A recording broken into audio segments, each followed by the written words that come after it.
그리고 우리 주님의 오래 참으심이 구원을 위한 것이라고 생각하십시오. 그것은 우리의 사랑하는 형제 바울이 자기가 받은 지혜를 따라서 여러분에게 편지한 바와 같습니다. 바울은 모든 편지에서 이런 것을 두고 말하고 있는데, 그 가운데는 알기 어려운 것이 들어 있어서 무식하거나 믿음이 굳세지 못한 사람은 다른 성경을 잘못 해석하듯이 그것을 잘못 해석해서 마침내 스스로 파멸에 이르고 말 것입니다. 그러므로 사랑하는 여러분은 이 사실을 미리 알고 불의한 자들의 유혹에 휩쓸려서 자기의 확신을 잃는 일이 없도록 주의하십시오. 우리의 주님이시며 구주이신 그리스도 예수에 대한 지식과 그의 은혜 안에서 자라십시오. 이제도 영원한 날까지도 영광이 주님께 있기를 빕니다. 아멘. 자리 앉으시기 바랍니다. 기도하겠습니다. 하나님 아버지, 감사합니다. 진리의 말씀으로 우리들의 영혼을 다시 살게 해주시기를 원합니다. 우리의 영혼이 진토 가운데 붙어있는 그런 모습일 때가 있습니다. 그러나 그것을 다시 일으켜 주시는 것은 오직 하나님밖에 없습니다. 주님의 말씀으로 우리를 소성케 해주시옵소서. 그리고 우리에게 길을 알려주시옵소서. 예수님 이름으로 기도드립니다. 아멘. 오늘 본문은 베드로후서의 마지막 부분입니다. 마지막 부분답게 이제까지 우리가 살펴봤던 그 모든 내용을 총망라하고 있다고 보시면 되겠습니다. 이제까지 우리가 살펴본 내용을 정리하고 있는데, 오늘 본문을 보시면은 하나님의 오래 참으시는 은혜에 대해서 얘기를 하고 있고요. 그리고 그 오래 참으시는 은혜, 그것을 오용하고 남용하는 이단적인 가르침을 주의하라라는 것에 대해서 또 말을 하고 있고, 그리고 은혜 안에서 성장하라 이런 말을 하고 있습니다. 사실 다 앞에 나온 이야기들입니다. 하나님의 성품에 참여하는 것, 그리고 재림에 대한 메시지, 이단에 대한 메시지, 앞에서 나온 이야기들이지만 그것을 다시 한번 정리하고 있는 것이 이 마지막 부분인데요. 그래서 오늘은 세 가지로 한번 살펴보도록 하겠습니다. 첫 번째는 하나님의 오래 참으시는 은혜에 대해서 살펴보고요. 그리고 그 다음으로는 그 은혜에 반응하는 두 가지 모습에 대해서 살펴보겠습니다. 첫 번째는 그 은혜와 방종에 대해서, 그리고 두 번째는 은혜와 성장에 대해서 살펴보도록 하겠습니다. 첫 번째는 오래 참으시는 은혜가 무엇이냐. 15절 보시면, 그리고 우리 주님의 오래 참으심이 구원을 위한 것이라고 생각하십시오. 베드로는 보시면 하나님의 오래 참으심에 대해서 말을 하고 있는데, 지난주 설교 본문에서도 보시면 하나님의 오래 참으심에 대해서 말을 하고 있었습니다. 그 이유가 뭐냐면 재림이 사람들의 생각보다 늦어지고 있었기 때문이죠. 재림이 늦어지니까 이게 왜 계속 늦어지냐, 한정없이 늦어지는 이유가 무엇이냐라고 했을 때, 그것은 하나님의 오래 참으심 때문이다. 하나님이 다시 오지 않으시기 때문에 계속 이 기한이 연장되는 것이 아니라 하나님이 오래 참고 계시는 중이시다라는 거죠. 하나님께서 아직 예수 그리스도를 믿지 못하고 복음을 알지 못하고 구원받지 못한 사람들을 기다려 주신다는 거죠. 그들이 예수님을 믿을 수 있도록. 만약 하나님께서 예수님 믿을 기회를 주지도 않고 곧바로 죄인들에 대해서 심판을 행하시는 분이라면 이 세상이 곧바로 황폐해지겠죠. 사람들이 남아있지 않겠죠. 하지만 하나님께서 다행히도 오래 참으시는 분이기 때문에 사람들이 살아갈 수가 있다는 것입니다. 출애굽기를 보면은 하나님께서 모세에게 자신의 이름을 설명을 하시는 그 장면이 나오는데요. 출애굽기 34장 5절을 보시면, 여호와께서 구름 가운데에 강림하사 그와 함께 거기 서서 여호와의 이름을 선포하실세. 하나님의 이름을 지금 말씀해 주시는 겁니다. 여호와께서 그의 앞으로 지나시며 선포하시되, 여호와라 여호와라, 자비롭고 은혜롭고 노하기를 더디하고 인자와 진실이 많은 하나님이라. 하나님이 자신의 이름을 뭐라고 소개하고 계십니까? 나는 자비롭고 은혜롭고 노하기를 더디하는 하나님이다 라고 자신의 성품의 본질에 대해서 설명하고 계세요. 물론 여러분들이 아시다시피 구약 성경을 보면 하나님이 화를 내시는 장면이 많이 나옵니다. 하나님이 진노하시고 심판하시는 장면들이 많이 나옵니다. 그런데 우리가 성경을 볼 때 알아야 되는 것은 그 심판이 있기까지 얼마나 긴 과정과 시간이 있었느냐 하는 것이죠. 그것이 너무나 축약되어서 표현되고 있기 때문에 우리는 하나님이 뭐 뻑하면 이렇게 화내를 내시는 분이라고 우리가 오해하게 되지만, 사실 하나님께서 이스라엘 백성들을 심판하실 때 그 오래 참으시는 기간이 얼마만큼이었나요? 수백 년이었습니다. 그 수백 년 동안 하나님께서 선지자들을 계속 보내주죠. 너희는 돌이켜라, 회개해라. 그것을 계속 말씀하시다가 참고 하시다가 안 되니까 아수르를 보내시고 바벨론을 보내셔서 그들을 심판하셨죠. 저와 여러분이 하나님이라면 그냥 한 1년도 아니고, 그죠? 한 일주일 만에 아마 이 세상이 멸망했을 겁니다.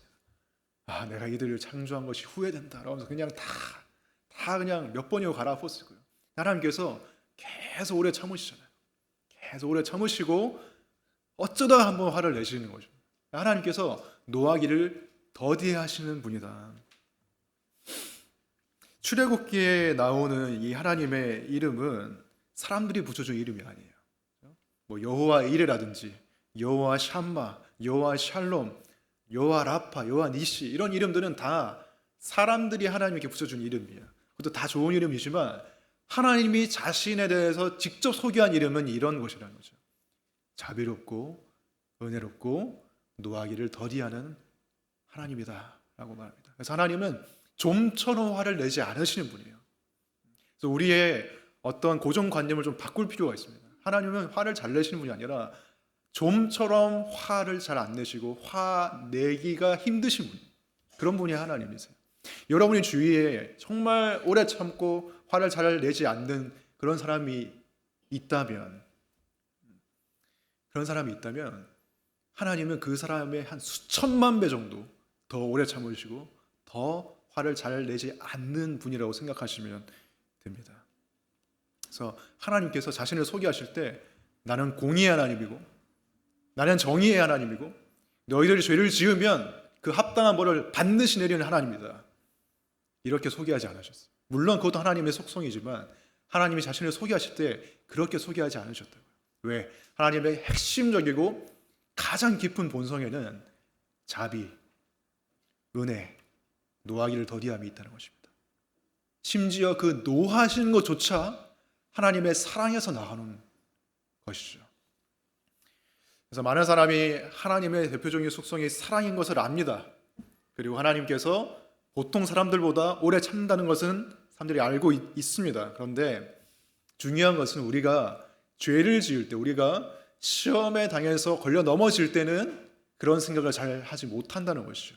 우리가 머리로 하나님이 인자하시고 자비로우신 분이라고 생각을 하지만 내가 자주 걸려 넘어지는 그 죄에 또다시 넘어졌을 때, 나의 죄인됨이 너무 이렇게 막 쓰나미처럼 폭풍처럼 밀려올 때, 내 마음속에 죄책감에 밀려올 때, 그때는 그런 생각을 잘 못한다는 거죠. 하나님이 이번에는 나를 참지 못하실 것 같은데 라는 생각을 하죠. 하나님도 너를 보면 이번에는 고개를 흔드실 거야 라고 생각하는 거죠. 네가 그러고도 하나님의 자녀냐, 네가 그렇게 죄를 지어놓고 또다시 하나님께 회개하는 것은 너무 몰염치하지 않냐, 너무 뻔뻔하지 않냐, 네가 또다시 기도하는 게 말이 된다고 생각해? 너가 또다시 하나님께 나아간다는 게 말이 된다고 생각해? 이런 식으로 우리의 마음에 생각이 든다는 것이죠. 여기에 사탄이 주는 생각이에요. 사실 사탄이 주는 생각은 무엇입니까? 하나님이 오래 참으시는 분이라는 것을 우리가 오해하게 만든다는 거죠. 하나님의 성품을 우리가 오해하게 만드는 것이 사탄의 전략이에요. 그것을 오해하게 만들어서 우리가 하나님을 떠나게 만드는 것이 사탄의 목적입니다. 하나님 오래 참으시는 분이 아니야. 하나님은 어느 정도까지는 참으시지만, 어느 정도까지는 선이 있으신 분이지만 내가 그 선을 넘어버리면 나는 더 이상 하나님께 나아갈 수 없어 라고 생각하게 만드는 것이죠. 그래서 내가 하나님께 나아가서 너무 뻔뻔한 일이야 라고 생각하고 이런 생각을 하는 것 자체가 죄책감을 느끼고 막 주저하고 이런 것 자체가 내가 너무 싫고 그런 것들이 너무 복잡하게 느껴지고, 그런 생각 속에서 나는 그냥 아예 하나님을 떠나버릴래, 그냥 하나님이 없는 듯이 살아갈래, 또는 내가 하나님 말씀대로 이제 다시 살기는 하겠지만 기도는 하지 않을래 라는 생각으로 몰고 간다는 거죠. 왜 기도한다? 내가 이런 죄를 지어놓고 기도한다는 게 말이 안 된다고 생각하기 때문이죠. 하나님은 나를 안 받아주실 거야. 내가 기도하면 하나님이 그냥 떨떠름한 표정을 지으면서 그래, 또 그렇게 죄 짓고 또 왔냐? 양심이 있냐? 너를 받아주긴 하겠지만 네가 양심이 있냐? 이런 식으로 하나님이 나를 받아줄 거라고 생각하기 때문에 그런 모든 게 실증 나서 이제는 하나님을 내가 떠나버리겠다고 생각하게 만드는 것이죠. 수치와 죄책감을 자극해서 하나님의 성품을 오해하게 만들고 결국은 우리가 기도하지 못하게 만드는 것. 그것이 마귀의 전략입니다. 그래서 우리가 하나님을 떠나게 되면 어떻게 돼요? 우리의 마음속에서는 하나님이라는 대상은 우리를 궁극적으로 받아주시고 참아주시고 이해해주시고 사랑해주시는 분이거든요. 우리한테는 그런 분이 필요해요. 근데 우리가 그 하나님으로부터 등을 져버리면 우리의 영혼은 그 하나님의 사랑을 대신할 다른 대상들을 찾게 됩니다. 하나님, 나 기도하는 거 너무 싫어. 모렴치에 뻔뻔해. 이렇게 하면서 하나님을 찾지 않잖아요. 다른 대상을 찾게 됩니다. 나를 받아줄 다른 대상. 그게 뭐가 됩니까? 그게 어떤 사람은 포르노가 될 수도 있고, 어떤 사람은 다른 어떤 우상이 될 수, 돈이 될 수가 있고, 다른 어떤 이성 관계가 될 수가 있고, 사람들의 인정이 될 수가 있고, 그런 것들을 통해서 내가 받아들여지는 경험을 하고 싶은 거예요. 돈을 많이 벌어서 나는 사람들에게 인정받고 싶고 받아들여지는 사람이 되고 싶은 거예요. 성공해서, 외모를 가꾸어서. 근데 그 모든 경험들이 나중에 어떻게 판명이 납니까?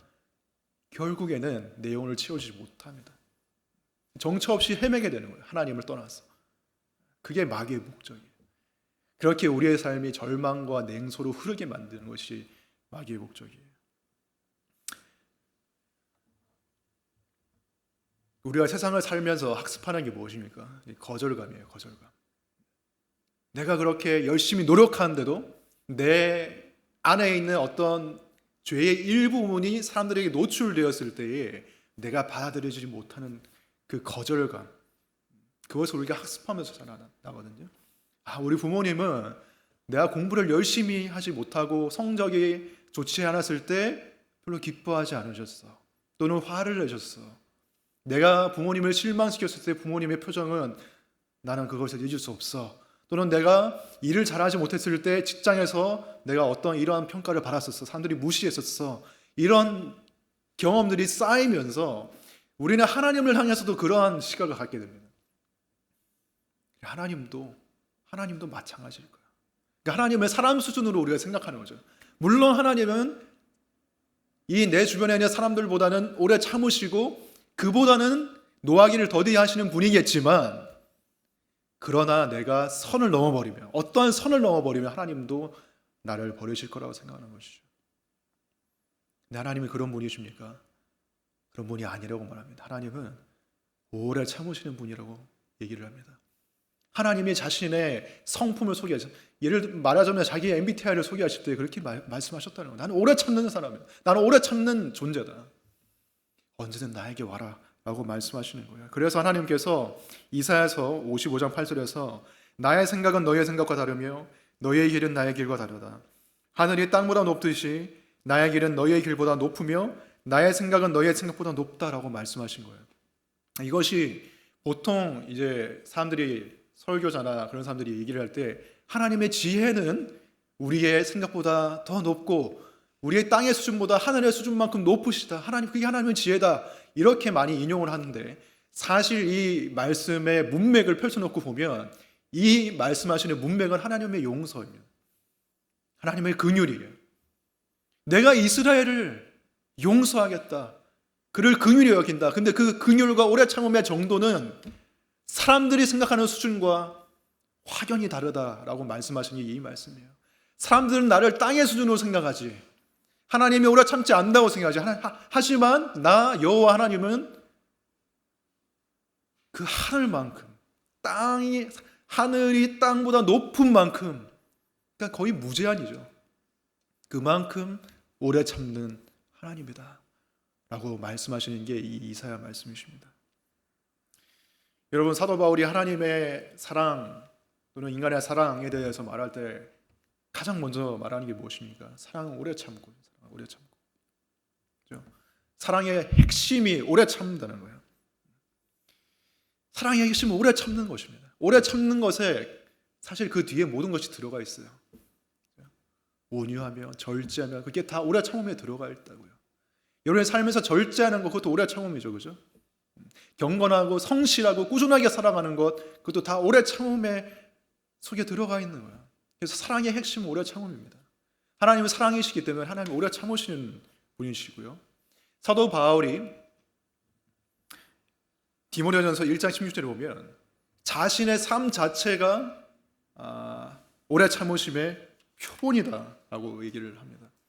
사도 바울의 얘기를 하는 이유는 오늘 본문을 보시면 베드로가 지금 사도 바울에 대한 얘기를 하고 있죠, 그렇죠? 사도 바울도 여러 편지에서 이에 대해서 말했다라고 말을 하고 있습니다. 하나님의 오래 참으심에 대해서 사도 바울도 말을 했는데 디모데전서 1장 16절 보시면 그러나 하나님께서는 나에게 자비를 베푸셨습니다.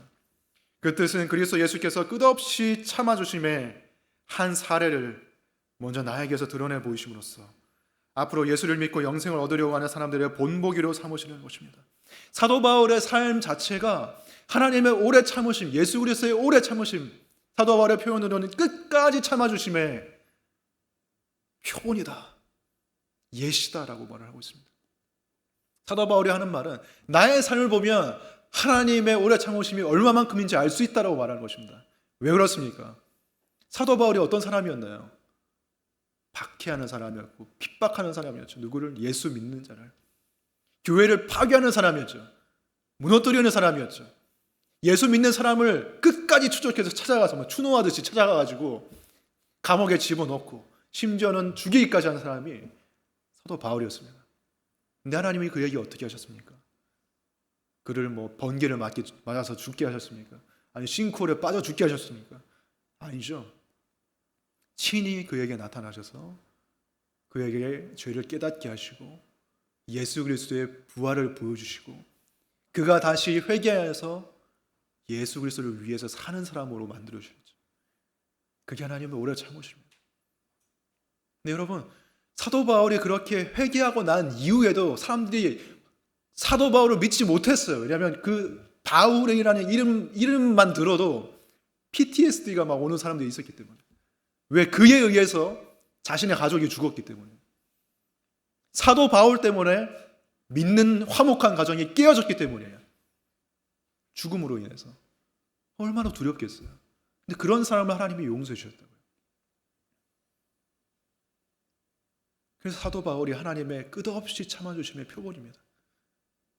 여러분이 교회를 박해했습니까? 교회를 핍박했습니까? 화목한 가정에 어떤 가장을 죽였습니까? 아니잖아요. 그런데 그런 사람을 하나님이 바라주셨다면 저와 여러분을 당연히 바라주시겠죠. 오래 참으시겠죠. 그게 하나님의 오래 참으심입니다. 하나님의 사랑이에요. 그래서 하나님이 원하시는 건 뭐냐? 우리가 하나님의 성품을 오해해서 어떤 마귀의 전략에 속아 넘어가서 그냥 나 기도 안 하고 하나님께 이렇게 맨날 죄책감 가지고 하는 거 피곤해. 그래서 하나님 등 돌릴 거야. 이렇게 살아가는 것이 아니라, 그래서 헤매며 살아가는 것이 아니라 언제든 하나님께 돌아와서 언제든 하나님의 이름에 호소하면서 하나님 오래 참으시는 분이시죠. 하나님 제가 하나님께 다시 돌아갑니다. 저를 바라주십시오. 그렇게 하나님께 돌아와서 다시 내 죄를 회개하고 하나님의 사랑을 확신하면서 새롭게 살아가는 것, 그게 하나님이 원하시는 것입니다. 그게 하나님의 오래 참으심이에요. 자, 그런데 이 오래 참으심에 대해서 잘못 반응하는 것이 무엇이냐? 그것이 방종한 삶이죠. 그래서 두 번째로 넘어가겠습니다. 은혜와 방종. 16절을 보시면 바울은 모든 편지에서 이런 것을 두고 말하고 있는데 그 가운데는 알기 어려운 것이 더러 있어서 무식하거나 믿음이 굳세지 못한 사람은 다른 성경을 잘못 해석하듯이 그것을 잘못 해석해서 마침내 스스로 파멸에 이르고 말 것입니다. 베드로가 계속 바울에 대해서 얘기를 하죠. 왜냐하면 사도 바울이 가장 위대한 업적 자체가 뭐냐면 그의 위대한 업적은 하나님의 은혜에 대해서 아주 명료하게 사람들에게 말해준 것입니다. 로마서, 갈라디아서, 에베소서 이러한 서신들을 통해서 우리의 구원은 우리의 행위로 말미암지 않고 예수 그리스도를 믿음으로 하나님의 은혜로 주어진다는 것을 사도 바울이 가장 잘 말해줬기 때문이죠.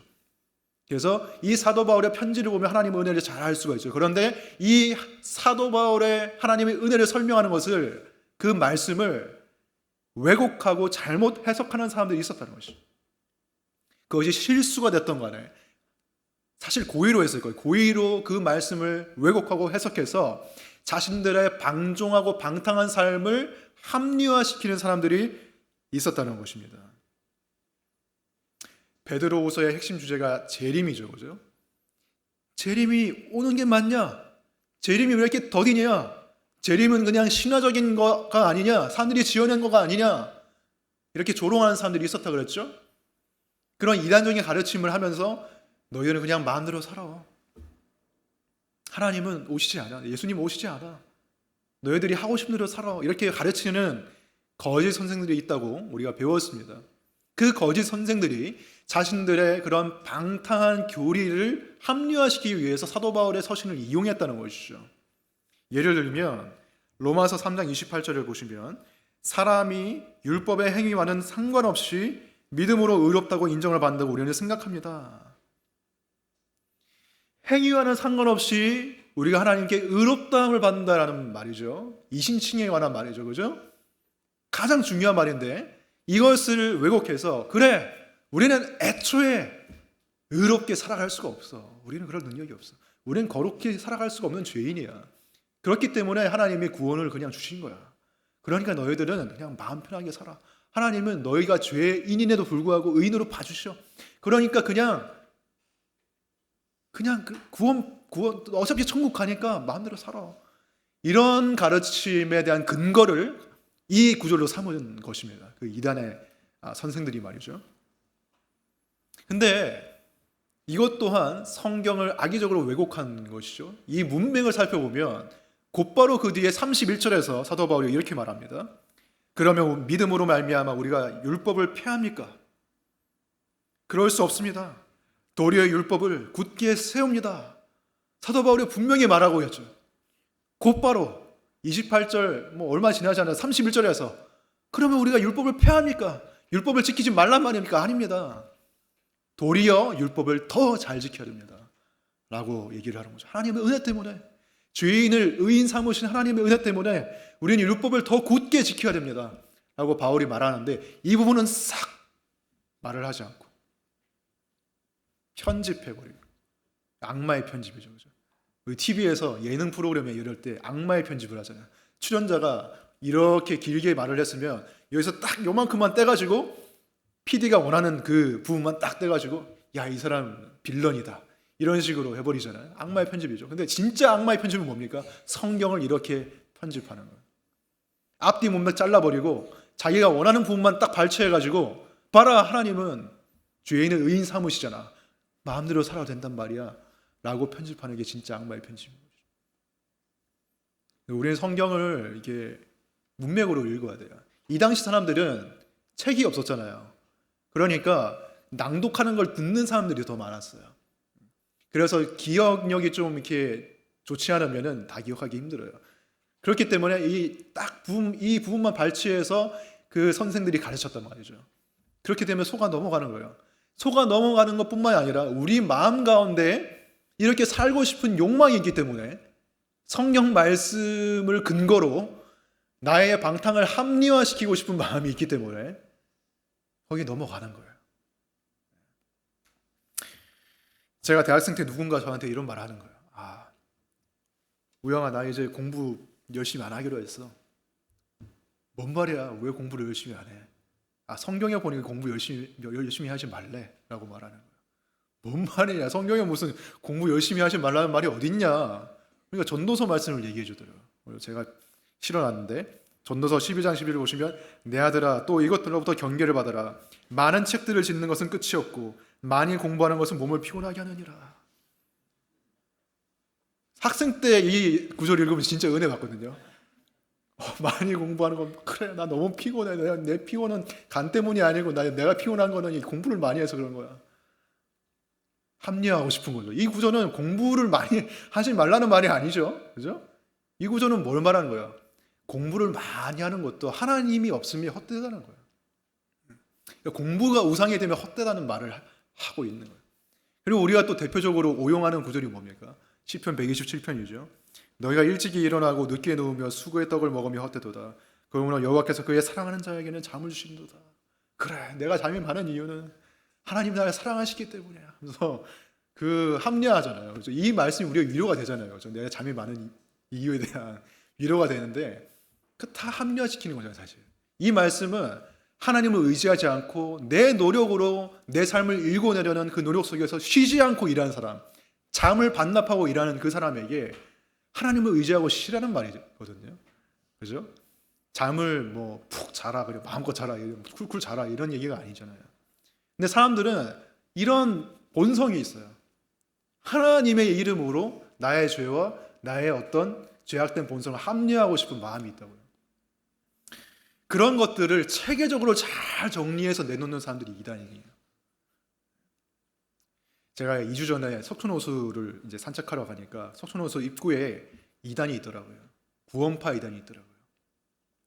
요즘에는 옛날처럼 공격적으로 이 포교 활동을 하지 않는 것 같습니다. 사람들의 성향 자체가 좀 달라진 것 같은데 옛날에는 공격적으로 그 구원파들이 전도를 했거든요. 지나가는 사람들 막 붙잡아 놓고 당신은 구원 받았습니까? 저 교회 다닙니다. 구원 받았습니다. 그럼 몇 월 며칠 날 구원 받았나요? 그건 잘 모르겠는데요. 라고 하면 당신은 아직 구원받지 못한 것입니다. 라고 얘기를 하면서 막 그 자신들의 논리를 막 얘기를 합니다. 그게 구원파야. 그래서 구원파예요. 당신은 몇 월 며칠 날 구원 받았습니까? 모릅니까? 그럼 구원받지 않은 것입니다. 우리의 어떤 성경 프로그램을 들으십시오. 라고 하는 게 구원파인데요. 그들의 주장이 뭐냐면은 회개할 필요가 없다는 것입니다. 회개할 필요가 없다. 무슨 말이냐? 예수 그리스도를 믿으면 당신은 더 이상 죄인이 아니고 의인입니다. 과거와 현재와 미래의 모든 죄를 용서받았기 때문에 당신이 회개할 필요가 없다는 거예요. 만약에 회개를 한다면 하나님 제가 또 죄를 지었군요. 하나님 용서해 주십시오. 회개합니다. 이런 회개를 하면 당신은 구원 못 받았습니다라고 얘기를 합니다. 당신은 스스로를 아직도 죄인으로 여기고 있군요. 그건 구원받지 못한 상태입니다. 라고 얘기하는 거예요. 그래서 그들에게 있어서 구원은 뭐냐? 예수 그리스도를 믿음으로 말미암아 구원받았다. 죄가 다 사해졌다. 그것을 지식적으로 깨달으면 그게 구원이라는 거예요. 여러분 이것을 믿으면 어떻게 되겠습니까? 편하긴 하겠죠. 그죠? 그냥 내가 깨달으면 되는구나. 예수님이 내 모든 죄를 사해 주셨고 믿음으로 말미암아 내가 의인이 되었구나. 이걸 깨달으면 되는구나. 깨달으면 뭐예요? 그 다음에 또 죄를 짓겠죠. 당연히 우리는 죄인인데.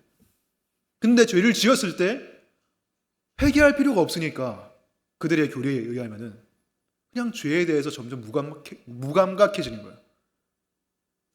그냥 하나님과의 관계가 인격적인 살아있는 정말 아버지로서의 관계가 아니라 공식인 거예요. 공식. 예수 믿으면 의인이 된다.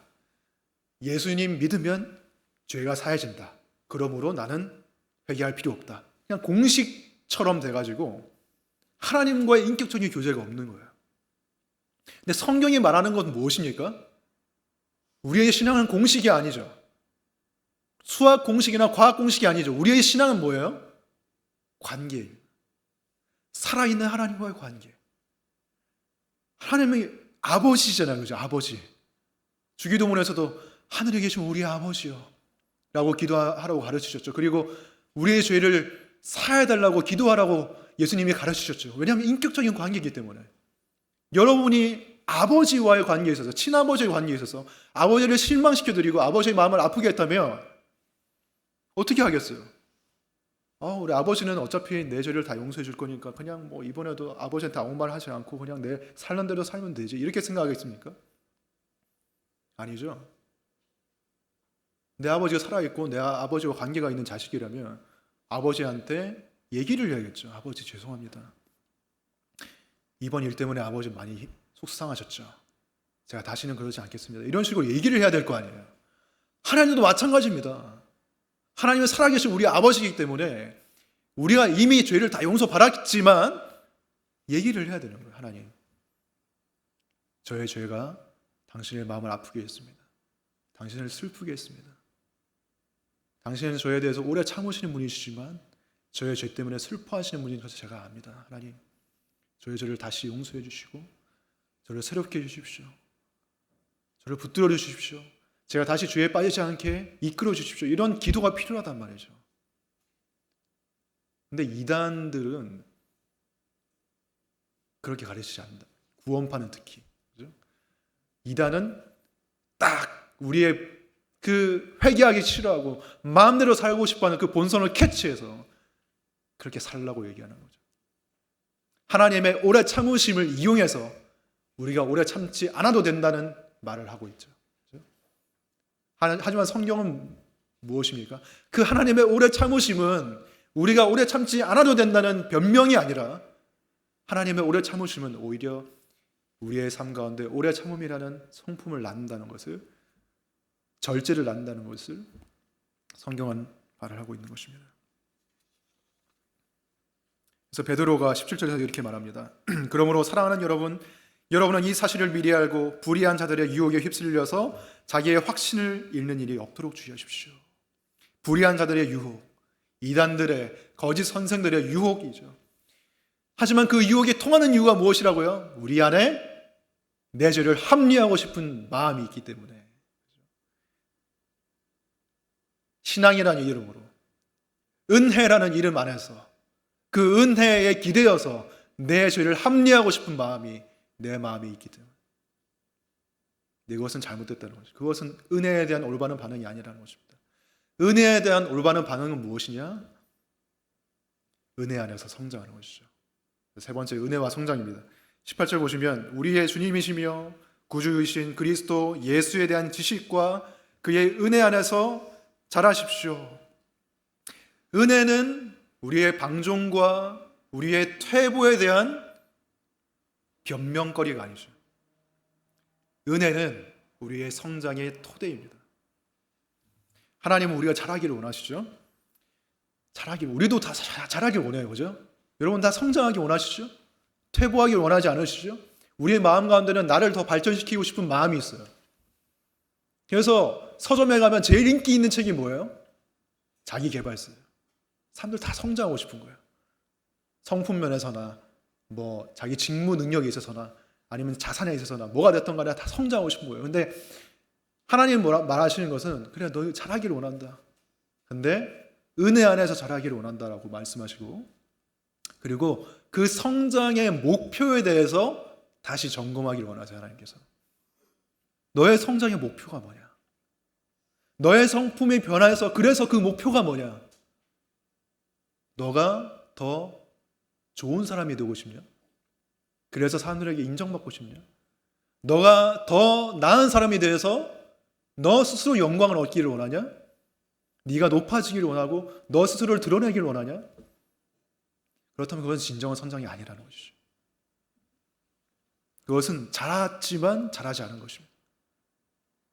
자랐지만 자라지 않은 것입니다. 저도 제 키가 중학생 때 키거든요. 중학교 1학년, 2학년 때 키거든요. 안타깝게도. 근데 그때는 굉장히 큰 키였습니다. 빨리 자랐기 때문에. 하지만 제 마음은 여전히 초딩이었죠. 중학생이었지만. 그러니까 자란 게 아니죠. 자랐지만 자란 게 아닌 겁니다. 마찬가지입니다. 우리가 겉으로 보면 성품이 변했을 수도 있어요. 어떤 면에서 진보했을 수도 있습니다. 하지만 여전히 그것을 통해서 내가 높아지길 원하고 내가 영광받기를 원하는 마음이 있으면 그건 자란 게 아닌 거예요. 그럼 성경적인 성장의 목표는 무엇이냐? 18절 계속 보시면 이제도 영원한 날까지도 영광이 주님께 있기를 빕니다. 아멘. 나의 성장의 목표는 나의 성장을 통해서 나의 영광을 드러내는 것이 아니죠. 나의 성장을 통해서 하나님의 영광을 드러내는 것입니다. 기독교의 목표는 무엇입니까? 자기 긍정이 아니고 자기 부인입니다. 너는 나를 너 자신을 부인하고 네 십자가를 지고 나를 따르라고 예수님께서 말씀하셨어요. 그래서 자꾸 나가 커지는 것은 기독교인의 성장이 아닌 거죠. 나라는 것이 줄어들고 하나님이 커지는 것이 기독교인의 성장인 것이죠. 그렇죠? 그러니까 기독교인의 성장은 자기 중심성에서 벗어나는 것입니다. 근데 내가 성장을 했는데 성장한 나에게 포커스가 맞춰져서 나의 영광에 사로잡힌다면 그것은 성장이 아니라는 것이죠. 근데 사실 개인적인 성장의 가장 효과적인 동기는 뭐냐면 나를 위한 거예요. 그게 거의 부스터입니다. 너 성장하고 싶어? 널 위해서 그렇게 해. 너의 이름을 높이기 위해서, 너의 더 나은 삶을 위해서 그렇게 해. 이 성장의 동기가 가장 효과적인 동기죠. 그죠? 다른 사람을 위한 것이 아니라 너 자신을 위해서 그렇게 하라고 하는 것이 가장 그 성장의 부스터입니다. 그래서 무슨 동기부여 영상 이런 거 보잖아요. 그러면은 다 그런 거예요. 너 지금 그런 모습으로 살 거야. 너를 변화시키고 싶어. 그러면 더 공부해. 이렇게 하면서 일타 강사들이 이렇게 하잖아요. 그런 게 동기부여가 된다고요. 그리고 그것이 엄청난 열정을 불러일으킵니다. 근데 그것은 마치 이런 것과 같은 거예요. 헬스하는 사람들이 근육을 빨리 키우고 싶잖아요. 그럼 뭘 어떻게 해요? 약물을 맞죠. 스테로이드를 맞죠. 로이더가 되죠. 그렇게 하면 진짜 근육이 빨리 커지고 예쁘게 커집니다. 근데 부작용이 엄청나요. 간 손상, 호르몬의 문제, 여러 가지 문제들이 엄청나게 발생합니다. 똑같은 거예요. 우리의 성장을 위해서 내가 더 어떤 사람들의 인정받는 사람 되고 싶어. 내가 더 높아지고 싶어. 이 동기로 내가 성장하면 그것은 성장하긴 하지만 엄청난 부작용이 따릅니다. 어떤 부작용입니까? 예를 들어서 오늘의 키워드가 오래 참음이니까 오래 참음에 대해서 생각해 봅시다. 오래 참음 안에 절제와 겸손과 성실과 꾸준함이 다 포함되어 있으니까 오래 참음에 대해서 제가 얘기를 해보면 이렇게 생각하는 거죠. 나는 오래 참음으로 인하여서 더 성숙한 사람이 되고 싶어. 그래서 나는 오래 참는 사람이 됐다고 칩시다. 그러니까 나는 오래 참아서 성숙한 사람이 됐어. 그래서 나는 더 위대한 사람이야, 더 좋은 사람이야. 그런데 이 사람을 보니까 이 사람은 오래 참지 못하는 사람이야. 그러므로 이 사람은 미성숙한 사람이고 이 사람은 죄인이에요. 나는 의인이야. 라는 마음이 생길 수밖에 없습니다. 나를 위한 성장에 포커스를 맞추면 그 마음이 생길 수밖에 없어요. 그게 인간의 본성입니다. 나는 그런 마음이 잘 안 드는데 착각이에요. 다 그런 마음이 있습니다. 무의식 중에. 말씀과 기도로 자기 자신을 객관화시키잖아요. 그러면 다 사람들 마음에 교만이 있어요. 내가 잘하는 부분에 대해서 교만이 있어요. 내가 오래 참는 것을 잘하는 사람이면 그 부분에 대해서 교만이 끼어있을 수밖에 없습니다. 그게 인간의 본성입니다. 그래서 나 자신을 드러내기 위한 것을 포커스를 맞춰 성장하면 누군가를 비판하고 교만하시는 그 부작용이 반드시 일어납니다. 하지만 은혜 안에서 성장하면 뭡니까? 은혜 안에서 성장하는 게 뭐예요? 나는 이렇게 오래 참는 사람이야. 그래서 더 멋진 사람이 될 거야. 이게 아니라 하나님, 나는 죄인입니다. 죄인이지만 하나님께서 나를 오래 참아주셨습니다. 그러므로 저도 이 상황에 대해서 또는 이 사람에 대해서 오래 참는 사람이 되겠습니다. 그래서 그 은혜 안에서 자란다는 것은 내 우월함의 근거에 있는 게 아니에요. 그리고 우월함의 목표도 아니에요. 나는 죄인이고 나는 끔찍한 사람이지만 하나님이 나에게 은혜를 주셨기 때문에 내가 이렇게 살아가겠다는 것이죠. 그래서 그 은혜 안에서 자라는 사람은 어떻게 되죠? 역시 나는 오래 참는 이런 멋진 사람, 이게 아니에요. 하나님께서 나를 이렇게 만들어 주셨고 나는 언제든지 타락할 수 있는 사람이지만 하나님이 나를 붙잡고 계시고 그러므로 나는 하나님만 높이겠습니다. 이게 은혜 안에서 성장하는 것이죠. 그래서 은혜 안에서 성장해야만 하나님께 영광 돌릴 수가 있는 것이죠.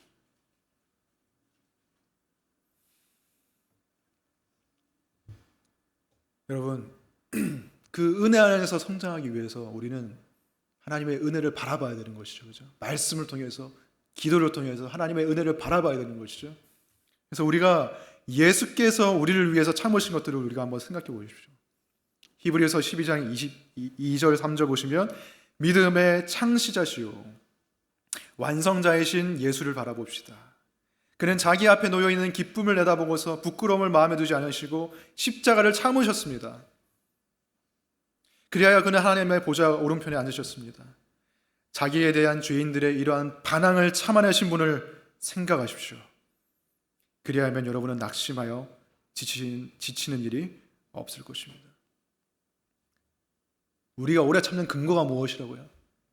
하나님이 예수 그리스도 안에서 우리를 참아주신 것을 생각하는 것이죠. 예수께서 하나님이시면서도 인간의 몸을 입으시고 십자가를 지시기 전에 사람들에게 침뱉음을 당하시고 뺨을 맞으시고 조롱과 모욕을 당하셨습니다. 억울하게 아무 죄도 없이. 우리가 억울한 상황을 참기 힘들어하죠. 내가 별로 잘못하지도 않았는데 왜 이런 일이 일어났지? 내가 별로 잘못한 것도 없는데 저 사람은 나한테 왜 그러는 거지? 억울하죠. 예수님을 보세요. 예수님 하나님이시고 죄가 없으신 분에도 불구하고 그 모든 모욕을 당하셨습니다. 그리고 죽으셨습니다. 우리의 죄 때문에. 십자가에서 손과 발이 못 박히시고 6시간 동안 거기서 헐떡이면서 숨을 헐떡이시다가 죽으셨습니다. 하나님께 버림당하셨습니다. 우리의 방탕한 삶 때문에 우리가 버림받아야 되는데 하나님의 아들이신 그분께서 버림받으셨습니다. 그리고 하나님께서도 오래 참으심 가운데 자신의 아들이 그렇게 모욕당하는 것을 지켜보시면서 그것을 견디시면서 우리에게 하나님의 아들이라는 그 놀라운 신분을 주셨죠. 구원을 주셨죠. 그게 하나님의 오래 참으심입니다. 그게 우리의 오래 참음과 하나님의 오래 참으심의 수준 차이예요. 그렇죠?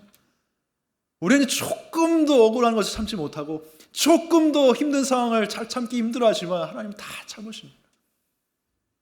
우리는 특히 자녀 키우시는 분들은 공감하시겠지만 이 자녀가 내가 이 자녀에게 먹을 거 입을 거 다 주고 재워주고 입혀주고 모든 은혜를 다 베푸는데 이 자녀는 아무것도 몰라. 그러면서 짜증내고 나한테 화내고 모진말하고 참기 힘들잖아요. 나도 화를 내잖아요, 부모로서. 근데 하나님은 어때요? 그런 자녀가 수십억 명 있습니다. 그 수십억 명의 원망과 불평 하나님이 다 참고 계시죠. 그 하나님의 오래 참으심을 생각해 보세요. 그 오래 참으심을 우리를 참고 계시죠. 그렇죠? 그것을 생각하면 우리는 오래 참을 수 있는 것이죠. 그리고 여러분, 이 예수 그리스도의 고난, 하나님의 고난, 이것을 생각하면서 우리가 오래 참을 수 있지만 예수 그리스도의 고난을 통해서 주어진 충만한 복, 그 고난을 통해서 우리에게 주어진 엄청난 특권, 그것을 누리고 있기 때문에 우리가 오래 참을 수 있습니다. 또 그렇죠? 제가 주기도문을 기도하면서 깨달은 게 한 게 있는데 주기도문의 첫 번째 간구가 뭐냐면 이름이 거룩히 여김을 받으시오며거든요. 하나님 아버지의 이름을 거룩히 여김을 받으시오며 하나님의 이름이 높임받고 하나님께 영광을 올려달라는 그 기도인 건데, 근데 그 부분이 사실 제일 어렵거든요. 왜냐하면 우리는, 그리고 저는 항상 자기 이름을 위해서 사니까 그게 기본값이기 때문에 하나님의 이름을 위해 산다는 게 너무 힘든 거예요. 그 기도를 하지만 내가 그렇게 살아가는 게 힘든데 그 살아감의 원동력이 어디서 나오냐? 그 앞부분에서 나오는 거예요.